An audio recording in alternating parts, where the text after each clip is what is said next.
das coisas mais complexas, né, de se falar é acerca do comportamento humano, né? Se ele é, se ele é, se ele nasce, né, por exemplo, da cultura, né, ou se ele é de caráter fisiológico ou de caráter psíquico, né? As três correntes, elas se degladiam muito, né, acerca disso, né?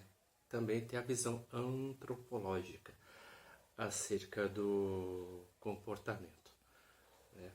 Há diversas correntes, né, e todas se divergem, elas nunca entram em um ponto comum. Então, o que eu vou falar aqui, né, não chega a ser unanimidade, mas apenas o meu ponto de vista, né?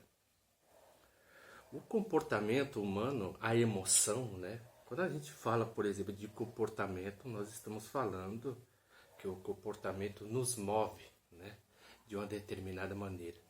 Então, o comportamento ele está muito relacionado com a emoção. Interessante que a palavra emoção, ela vem do latim emovere, né, aquilo que move para fora. Por exemplo, você escuta uma música, né? Você entra num estado catártico, né?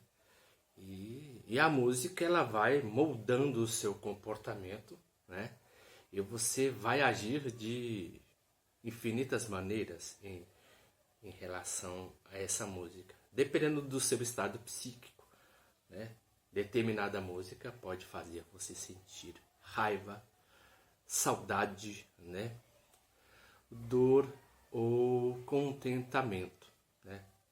Há N manifestações que o corpo pode ter em detrimento a um fenômeno, né? Eu digo no fenômeno da música, mas também, por exemplo, você pode empregar a isso a um discurso ou a um filme, né? Ou a um diálogo, né? Até quando você conversa com uma determinada pessoa, que tipo de emoção brota em você quando você conversa com aquela pessoa? É um estado de empatia. Então, pelo estado de empatia, seus olhos chegam a brilhar de alegria, ou então a falar sobre determinado nome, né? O seu humor cai.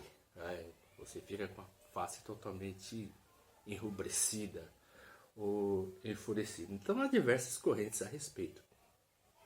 Tem um antropólogo chamado David Le Breton, né, no seu livro A Antropologia das Emoções, ele fala uma coisa muito interessante, né, acerca da natureza da emoção. Ele fala bem assim que o ser humano não nasce com a emoção.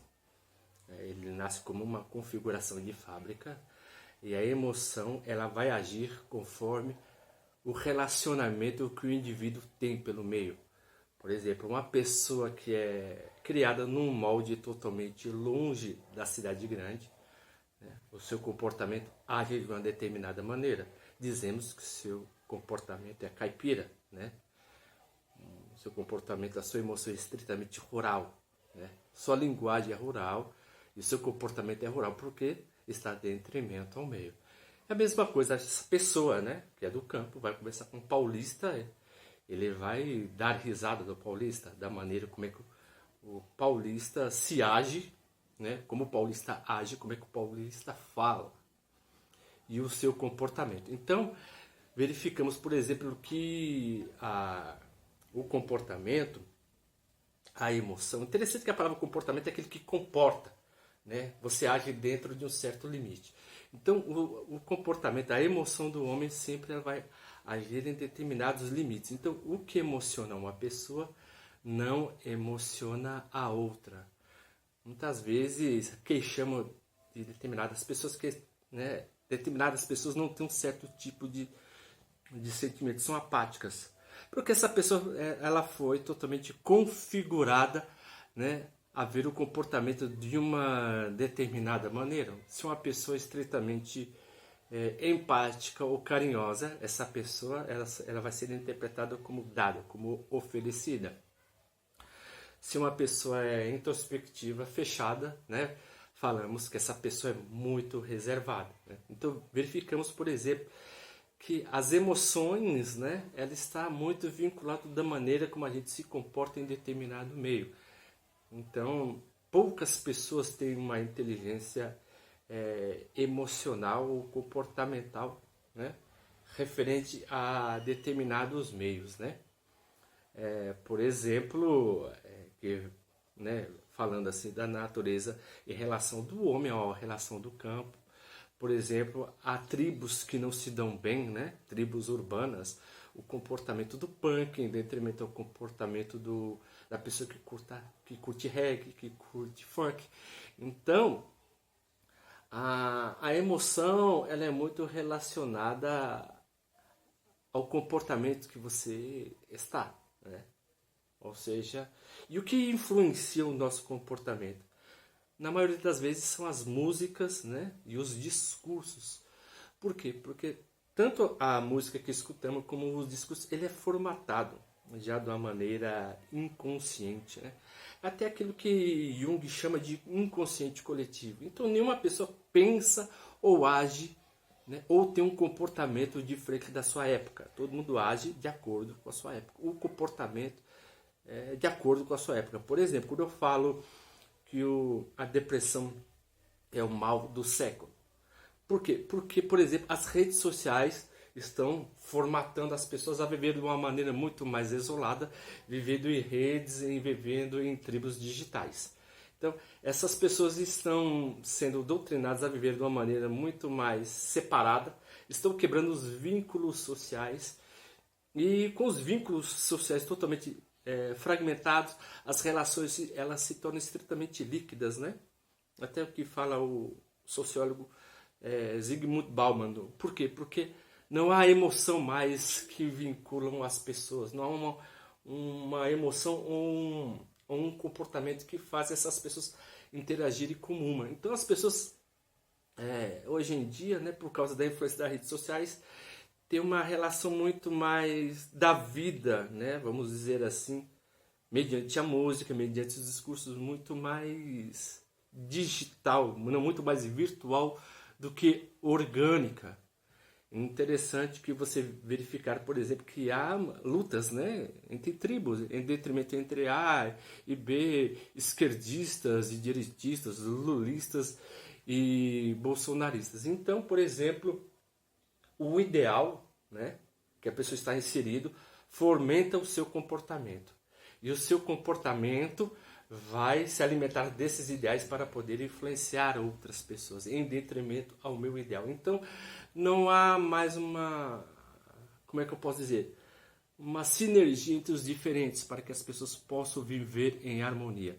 Todo mundo pode ter as suas diferenças comportamentais, mas antigamente as pessoas viviam muito mais em convívio. Por mais que essas relações sejam frágeis. Por quê? O ser humano ele sempre vai procurar alguém que tem uma ideia semelhante a ele. Mas isso acontece porque o cérebro ele escolhe de uma determinada maneira ao ser humano agir desse jeito. Uma pessoa que gosta de peixes vai querer conhecer outras pessoas que mexem com piscicultura. Uma pessoa que gosta de terra vai mexer com outra pessoa que gosta de agricultura. Então você vê que tanto as emoções e os comportamentos elas sempre estão empregados dentro de determinadas funções que o ser humano tem no meio.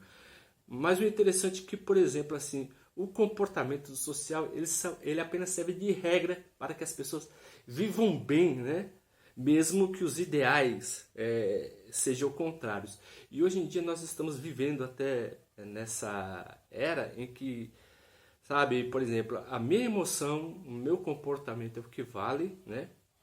O seu, para mim, pouco importa. Então, há um processo de indiferença acerca do outro, relativizando o outro conforme a minha visão de mundo, conforme eu afiro a realidade mediante os meus sentimentos e falando que até são verdadeiros. Esse é o conceito da pós-verdade, é o que eu sinto. Então, a emoção, ela está muito de acordo com como uma pessoa sente e molda a realidade a partir dos seus conceitos, das suas verdades e de sua interpretação de mundo. Então, tudo aquilo que vai contra a sua emoção é algo que é totalmente a ser extirpado. Isso tem criado, por exemplo, uma geração muito mais individualista, né? E de adultos infantis. Porque se minha vontade, se os meus desejos não satisfazerem a minha emoção, porque o mundo sempre vai contra os meus desejos e minhas emoções, eu vou voltar àquele estado que Freud fala, né? Que é o estado, por exemplo, de pulsão de morte. Ora, se o mundo não tem nada a me oferecer, então também eu trato o mundo da maneira como ele me trata.